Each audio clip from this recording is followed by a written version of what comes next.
Hi guys, for today's video nga pala, papunta kami ngayon ng Yokohama. Birthday nga kasi ng nanay ni Mami Cherry at saka ng nanay ko nitong darating na Lunes. Ang galing ng birthday ng nanay namin no? Magkamukha August 26. Siya nga pala guys, pinagupitan nga pala ni Mami Cherry kahapon si Seichi. Tingnan nyo naman parang napakabait no? Parang hindi matigas yung ulo So ayun na nga guys, dahil nga magkasabay yung birthday ng nanay ko at saka yung nanay ni Mami Cherry, isa-celebrate na nga namin ngayon dahil nga bukas ay may mga pasok kami. Kaya naman eto nga, bumiyahe kami ngayon papunta sa Yokohama dahil kikitain namin yung nanay ni Mami Cherry. Kasama nga rin dapat namin si Mama ngayon guys, yun nga lang nagkaroon ng wrong timing dahil nga biglang nagkasakit si Mama kaya tuloy ayun hindi siya nakasama. Kaya sabi na nga lang ni Mama kapag gumaling ng araw siya tsaka na lang ulit kami kumain sa labas. Pero wag kayo mag-alala guys, pareho naman namin naregaluhan yung mga nanay namin. Yun nga lang yung kay Mama ipapadala ko na lang sa kanya dahil nga hindi siya nakapunta ngayon. At eto na nga guys, nakita na nga namin si Mama Christy dito sa Yokohama Station. Medyo matagal nga lang nung hinanap namin siya dahil medyo malawak nga din dito guys sa Yokohama. Kaya naman kung bago lang kayo dito, medyo mahihirapan din kayo guys dahil medyo may kalawakan nga at maraming tao. Dito na nga lang pala namin naisipan kumain guys sa may Mors. Dito na kami naghanap ng pwede naming makainan. At eto na nga naisipan ni Mami Cherry guys na kainan namin. Yung pangalan niya nga ay Hungry Tigers. Tapos yung nagluluto, Blurred. Syempre nasa Japan tayo At after 10 minutes nga siguro namin naghintay, eto nakapasok na nga rin kami at nag-order na kagad si Mami Cherry. Hamburger steak nga pala yung menu dito at saka steak, meron din silang mga ribs. Ang ganda nga ng ngiti ni Bocho guys kanina mamamantikaan na naman kayong uso ko neto.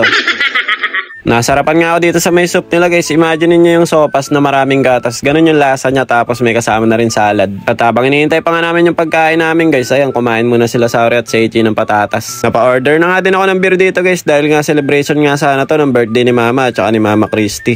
Yun nga lang si Mama nga hindi nakasama guys dahil alam nyo naman nagkasakit. Kaya happy birthday na lang sa inyo mahintay mo na lang regalo ko sa inyo ng house and lot at saka isang Raptor.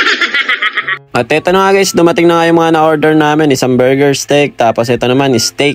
Tapos yung kay Mama Christy naman, pareho lang kami ng na-order niya. Steak din yun sa kanya. Tapos si Mami Cherry Jane Vlogs niya naman, etong ribs ata ng dinosaur tong na-order niya. Sobrang lalaki. Sa sobrang laki nga at sa sobrang dami, hindi niya naubos. Kaya yung pina-take out niya na lang. Mukhang hindi nga na-satisfied si Saori at saka si Seichi dahil nga kanin lang yung kinain at saka yung mais. Mukhang natabangan nga si Mama kaya nilagyan niya ng magic sarap at saka ng betchin. At eto na nga guys, pinintahan ko na nga tong steak nila, napakalambot. Yun nga lang pagdating sa lasa guys, medyo hindi tayo na-satisfied pero pwede na, 7 out of 10. Ang importante na mantikaan man lang yung uso natin paminsan-minsan. Habang kumakain nga kami, si Bochog nyo naman dumedede tapos bigla naman nakatulog kaya naman hinayaan na lang namin para makakain kami ng maayos. After nga namin kumain, naglakad-lakad muna kami dito sa Yokohama dahil medyo maaga pa naman. Marami nga ding mga game center dito guys at saka mga mall na pwede nyong pagbilan ng mga gusto nyong mga gamit. Kaya naisipan nga namin pumasok sa isang mall na malaki dito, parang Bibre ata yung pangalan nito.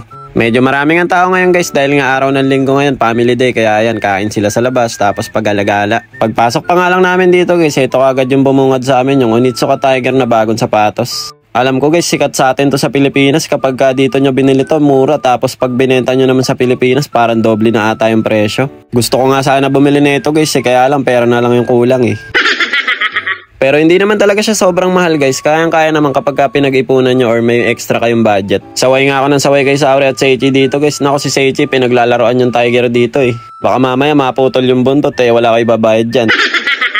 Marami nga din pala mga tindahan ng sombrero dito guys. Hindi ko nga lang na-videohan lahat. Yun nga lang kadalasan medyo malalaki dito at saka medyo lapad yung mga brim nila. Ang trip ko kasi sa mga sombrero guys, yung mga low profile lang, yung parang mga pa-curve na talaga. Kaya naman nag-window shopping lang din tayo dyan kanina guys. Nilibang ko lang yung sarili ko, tinignan ko lang. After nga namin mag-ikot sa loob ng mall, lumabas muna kami at inabot na nga rin ng padilim na.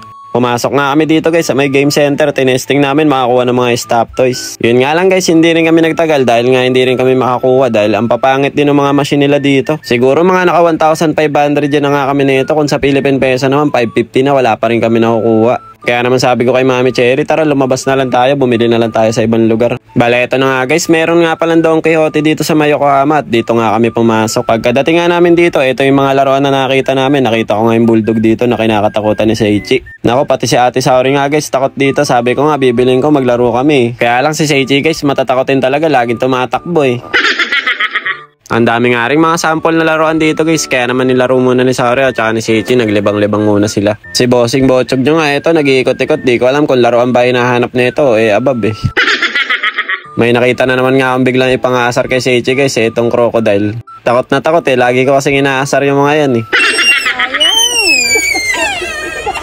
At ayun na nga, nung may napili na silang laruan, dumiretso na kami dito sa baba para bayaran. Namili na nga rin pala ako ng mga chocolate dito guys. Ipapadala ko kasi yan sa tita ko dahil uuwi na siya ng Pinas sa 28. Natandaan nyo naman siguro guys, nung dumating yung tita ko, ang dami nagpadala sa amin ng mga Philippine goods. Kaya naman bilang kapalit ng mga nagpadala sa amin nung nakaraan guys, ay bumili nga kami ng chocolate para yun naman yung bawi namin. Nabudol na naman ni Sauri at Cheche yung lola nila. Si lola kasi yung nagbayad ng mga laruan na kinuha nila eh. So paano guys, hanggang dito na lang muna. Kita-kits na lang ulit tayo next video. Diyan mata arigatou gozaimasu. Ngek ngek ngek. Bye bye.